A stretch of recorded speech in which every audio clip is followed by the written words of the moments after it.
Hey everybody, Andrew here, and welcome to the first episode of ENERGON Hangout. What is ENERGON Hangout? Well, it's a show where I talk about Transformers and nothing but Transformers every weekend. So pull up a chair, sit back, relax, and let's get this party started. In this episode, we're going to talk about Swoop, Springer, and Menasor, because those are probably the biggest three things that have come out within the last month. So let's start off with Swoop. In particular, the Gigapower Gaudenter, which I'm just going to call Swoop because I really don't care for the names that Gigapower gives to their Dinobots. This thing is fantastic. I don't have one yet, so I know I'm probably praising it more than I should because I don't believe in praising things unless I have it in hand. But from what I've seen in videos and pictures, it looks phenomenal. It does have a few things that could have been better here and there, but they're very minor. And what I like about Gigapower is even though they take forever to come out with a new product, when they do, they're generally very, very good. I think it's probably the best Dinobot that they've come out with so far, and they've come out with some really good ones. In the case of this Swoop, they're coming out with the blue one in both metallic and chrome, as well as the red, again in both metallic and chrome. So you have your choice in the type of finish you want them to look like. I go with the chrome ones because I think that they just pop better. It's a subjective thing, but that's just me. I'd love to get one blue and one red. Unfortunately, they are kind of pricey. He's $199 if you go for any of the domestic United States online retailers. That's $400 if I get both. So I can only choose one, and I'm going to have to go with the red one. I know the blue one is the more popular choice, but for me, I've always had a soft spot for the red one. I love my G1 red-chested Swoop, so I guess that has a really huge influence there in terms of what I choose. If I had my way, I'd get both, which is going to be expensive, and they're huge, so he's going to take up a lot of space too, but he's so worth it. I do love the Fans Toys Diebots, as they call them. They're fantastic. I have all of them as well. But for me, Gigapower edges them out ever so slightly, just enough. Again, it's a subjective thing, but the point is I'm really glad to see that we have a fourth Dinobot finally drop from Gigapower, and he does not disappoint.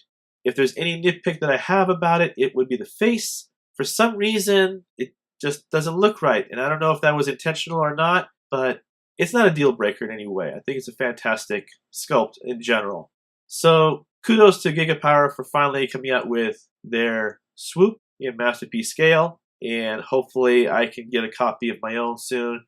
But there's another Masterpiece figure that just came out recently, and that is Mastermind Creations Springer under the Ocular Max name. And I have to tell you, I really like this one. I have the Fans Toys Apache, and it's not bad, but I do not enjoy transforming it. The articulation of the arms is just not there for me. I just don't like how they move. They feel a little bit limited and wonky. And I don't really care for the color palette. That green that they chose, it doesn't do it for me. It's not a bad release by Fans Toys, but it's not great either. And it's not something that really fits for me as a Masterpiece Springer. So I've been looking for a long time for a better alternative. And unfortunately, there hasn't been any. I know a lot of people like some of the past releases, such as Open and Play, but it's not what I'm looking for. And Mastermind Creations finally released their Saltus, which is Masterpiece Springer. He's a tricky one to do because, number one, he's a triple changer, so you got 3 modes instead of just 2. And that's always hard to accomplish no matter how good you are. And I'm not surprised that other companies have had a hard time with it as well. But in this case, I like what I see with Saltus. Helicopter mode is more appealing to me in terms of the way it looks. This is a subjective point that I'm making here. It's my own personal opinion. To me, it looks better. I love the way the robot mode looks especially. I think it's a huge improvement over Apache. I think the articulation might be a little bit better as well. I like what I see in terms of his alt modes. The car mode, again, is kind of a fail, but I think it looks better than what Fans Toys came up with. The helicopter mode, I think, is a stronger mode for him, and the robot mode is his best look. And I'm fine with that. I do plan on buying this one. There's one more left over, and that's by X-Transbots. They have yet to release theirs, and it does look very tempting as well, although I haven't seen too much lately in terms of like a color finished prototype or something, but hopefully they'll release theirs as well because I find their design to be very promising in terms of transformation and aesthetics and all of that. I'd love to see them come out with that one as well, and where you can be done with the Springer Wars for a while. I'm really pleased with the way Mastermind Creations Springer turned out. The colors look good. They did improve the transformation. I like the way it transforms compared to the Fans Toys Apache. They cleaned up the legs. They sort of simplified it. They made it more intuitive as to where pieces go, and it cleans up a little bit better. I'm very happy to see them finally release this product. Now, moving on to the big kahuna. We're talking Menasor here. We've got X-Transbots, DX9, Fans Toys, and we've got Rising Force, which is a name that I've never heard of before up until now. We've got some pictures of their Motormaster and a couple of the cars.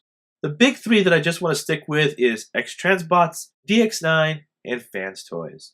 I'll admit, I bought Fans Toys Road King. I really wasn't going to go with Fans Toys because I don't like that the robot modes are taller than the Autobot cars. It just doesn't seem right to me. It's kind of odd. And it's one of the reasons why I did not go with DX9. I think DX9 has really good offerings. I love the way their Stunticons look so far. I wish that X-Transbots painted their Wild Rider the same color as that Henry from DX9, that nice white instead of that creamy peachy color that they went with. But I can understand why X-Transbots did that. The original G1 toy was made in that color, and so they basically emulated that in Masterpiece form.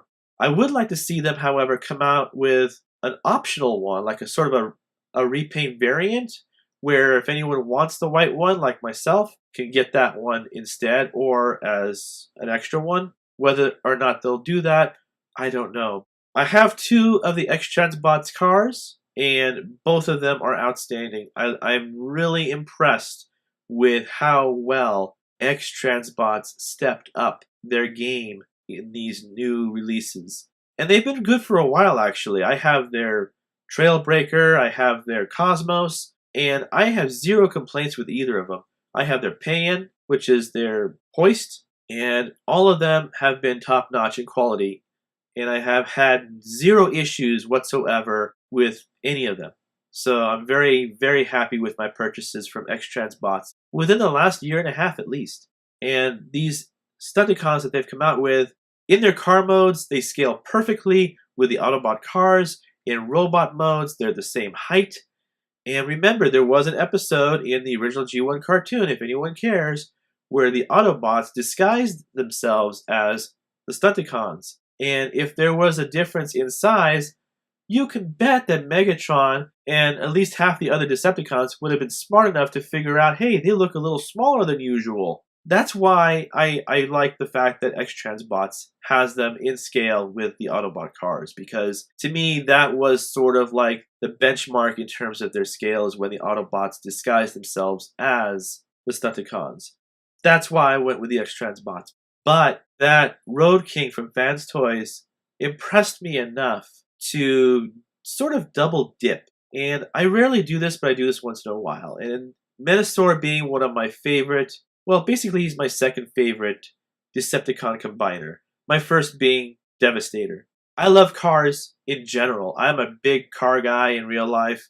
I love hot rods and sports cars and muscle cars, hence the name Sportimus.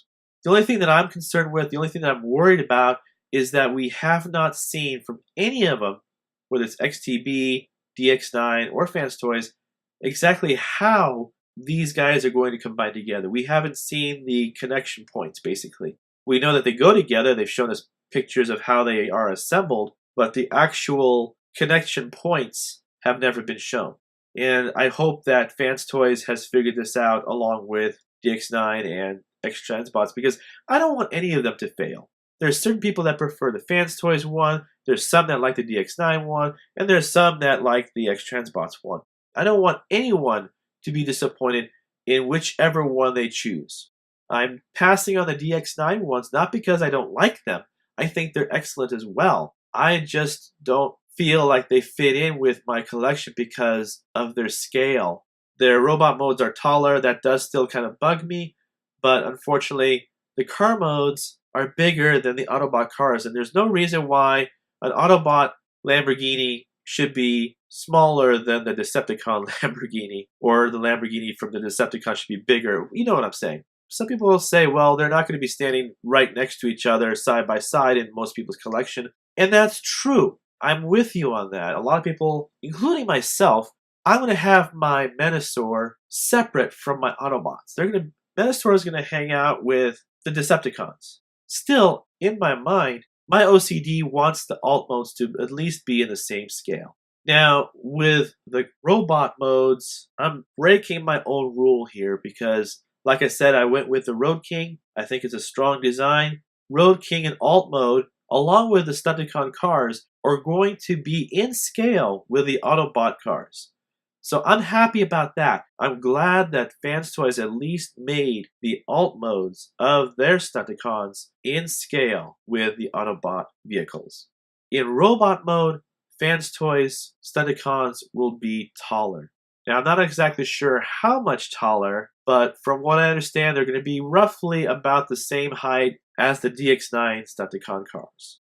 I also like the fact that they used translucent plastic for the taillights. I think that was a nice touch. And that's something that Fans Toys always seems to do with, I think, all of their releases, is they always incorporate clear plastic somewhere on their toys. Whether it's, for example, with Motormaster, their Road King, it's on the legs with the clear purple plastic bits, and on his chest. And with the Stunticon cars, it's the taillights and a little piece on the chest. Some people don't care for it, but I kind of like it because we do have that in the Takara releases, such as MP36. He's got some clear bits on his belly. He's got a clear red and a clear blue and a clear yellow. It fits in. Right now, we're right smack in the middle of the Combiner Wars. Third-party edition. It's a really good time to be a collector. It really is, because we have really good options, and I love options, whether they're official or third party. It's there for you to choose which ones fits best to what you're trying to put in your collection. If you're looking for something that's in scale with your Autobot cars in both robot and vehicle modes, X-Transbots is probably your best bet so far. If you're looking for vehicles that scale with your Autobot cars, but you like the fact that the Stunticons are taller in robot form, I think Fans Toys is probably a good choice for that. If you just don't care, and you just want beefy robots for Stunticons, and you're going to keep them separate and scale does not bother you, then DX9 might be a good choice for you. None of them are going to be perfect. None of them are going to be 100% the way you have it in your minds. Same thing with me. So you just got to go with what generally fits your expectations. You got to give a little, you got to flex a little, and just enjoy the ride and accept for what they are. Enjoy it. You know, that's one of the things about this hobby is you're supposed to enjoy the hobby. Don't focus on the bad, focus on the good. And so far, they're all good. They're all real good. I'm very happy to say that. So I hope you enjoyed this episode. Please like, comment, and subscribe. If you do have ideas or suggestions, by all means, post them in the comments below. I'll be more than happy to take them into consideration. Thank you for watching, and I'll see you guys next time. Later.